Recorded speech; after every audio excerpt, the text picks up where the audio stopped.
In this video, we're going to focus on solving simultaneous equations or system of equations using the substitution method, the elimination method, graphing, and also systems with 3 variables. But let's start with a 2-variable system. So let's start with the elimination method. Let's say if we have the equations 2x plus y is equal to 4 and 2x minus y is equal to 0. So what can we do to solve for x and y using the elimination method? Now what you want to do is you want to add the equations in such a way that one of the variables cancel. We don't have to modify the equations in this example. If we add them, notice that the y variables cancel. Positive y plus negative y adds up to 0. So now we can add everything else. So 2x plus 2x is equal to 4x. And 4 plus 0 is 4. Now to solve for x, let's divide both sides by 4. So 4 divided by 4 is 1. Therefore x is equal to 1. Now that we have the value of x, we need to plug it into one of the original equations to solve for y. Let's use the first equation. So 2x plus y is equal to 4. Let's replace x with 1. So 2 plus y is equal to 4. Let's subtract both sides by 2. So we can see that y is equal to 4 minus 2, which is 2. So the answer, as an ordered pair, is 1, 2. Let's try another example using the elimination method. Let's try this example. 3x plus 2y is equal to 12. And 4x minus y is equal to 5. So feel free to try this example and pause the video, work it out, and when you're ready you can unpause it to see the solution. So right now if we add the 2 equations, none of the variables will cancel. 3x plus 4x is 7x and 2y plus negative y is 1y. However, if we multiply the second equation by 2, the y variables will cancel. Positive 2y and negative 2y will cancel, but let's rewrite the equations that we have first. So the first equation is going to remain the same. 3x plus 2y is equal to 12. Now, if we multiply the second equation by 2, 2 times 4x will be 8x. 2 times negative y is negative 2y. And 2 times 5 is 10. Now we can add the 2 equations. So let's go ahead and do that. 3x plus 8x is equal to 11x. 2y and negative 2y, they will cancel. And 12 plus 10 is equal to 22. So now the next thing we need to do is divide both sides by 11. 22 divided by 11 is 2, so therefore x is equal to 2. So now let's use the first equation, and let's solve for y. So let's replace x with 2 in the first equation. So 3 times 2 plus 2y is equal to 12. Here's another problem. 5x minus 4y is equal to 21.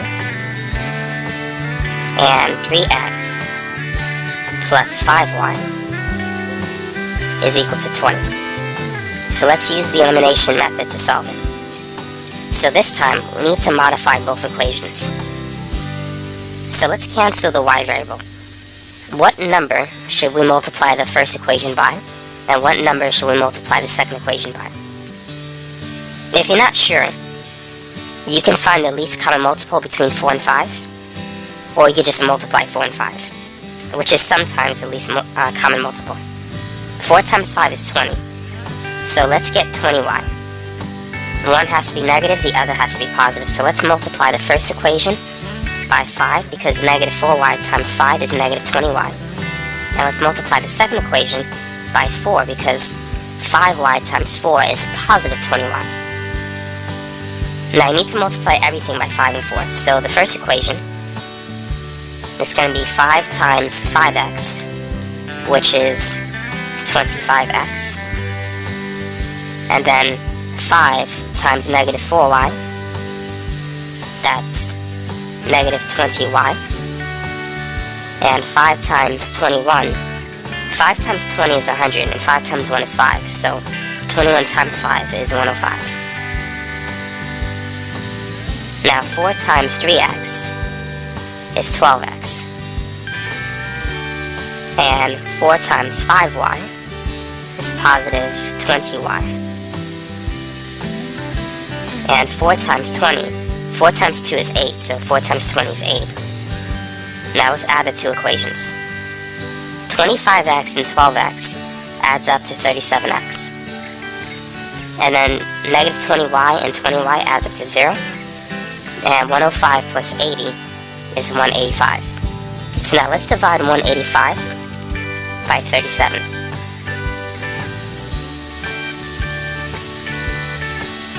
And 185 divided by 37 is equal to 5.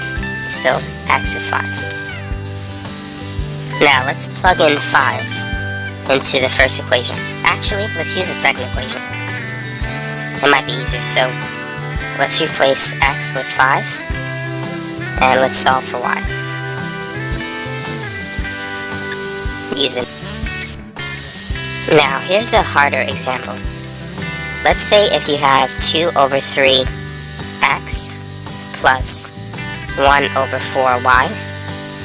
Let's say that's equal to 9. And if you have also 5 over 9x minus 5 over 6y, and let's say that's equal to negative 5. So if you have fractions, how can you use the elimination method to solve for x and y? Now what I would recommend doing is clearing away the fractions. You want to get rid of it. So let's look at the first equation. What is the common denominator between 3 and 4? The least common multiple of 3 and 4 is 12. If you use any other multiple than 12, like 12, 24, 36, it will still work. But the least common multiple is the one that's easier to deal with. So what you want to do first is you want to multiply everything by 12, just to clear away the fractions. So what is 12 times 2 over 3x? Or what is 12 times 2 over 3? 12 times 2 over 3 is the same as 2 over 3 times 12 over 1. Now there's two ways you can get the answer. You can multiply first and then divide, or you can divide first and then multiply. If the numbers are large, it's easier if you divide first to get a smaller number and then multiply. 12 times 2 is 24, and 24 divided by 3 is 8. Well, 12 divided by 3 is 4, 4 times 2 is 8, so either way you get the same answer. And then we'll have to add an x in front of it. So 2 over 3x times 12 is equal to 8x. Now what about 1/4 y times 12? 12 times 1/4 is the same as 12 divided by 4, which is 3. So this is going to be positive 3y. And now what is 12 times 9? 9 times 10 is 90, and 9 times 2 is 18. If you add 90 and 18, you're going to get 108. So 12 times 9 is 108. Now what should we multiply the second fraction by to get rid of all of the denominators? So we have a 9 and 6.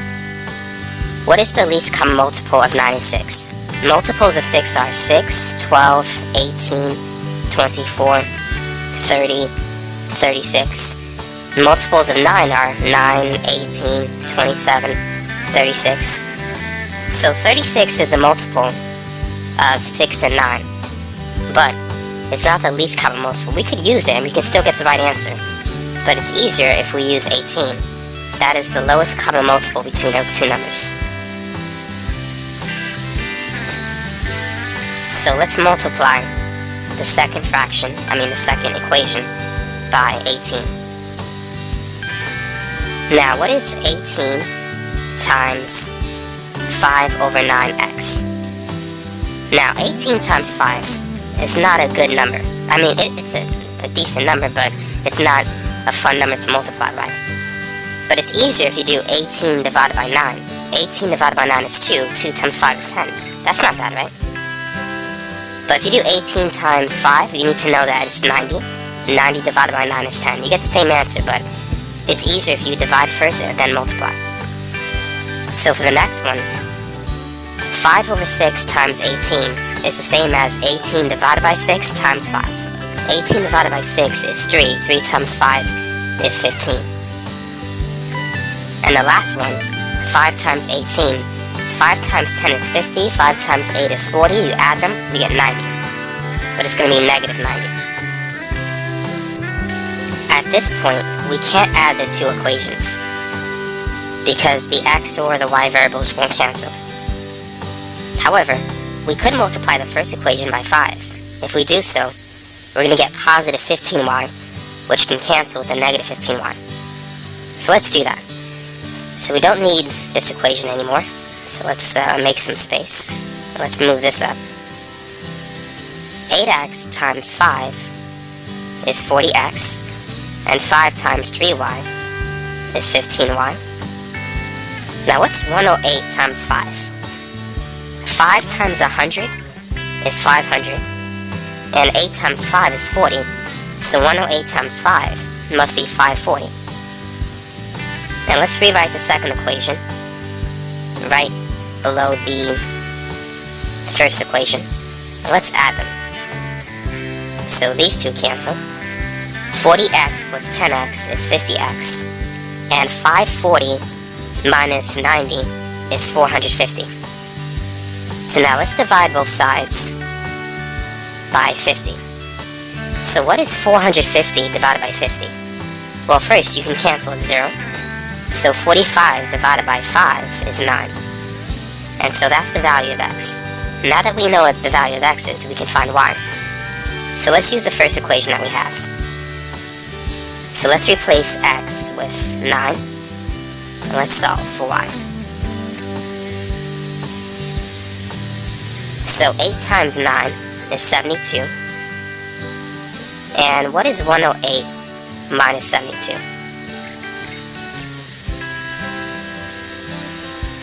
Let's subtract it by hand.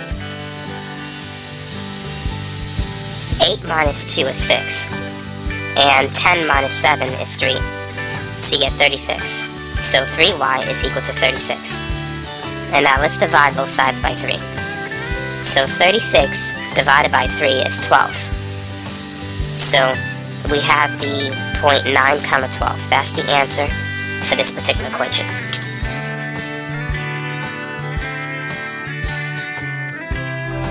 It's caught in the crossfire. It's caught in the crossfire.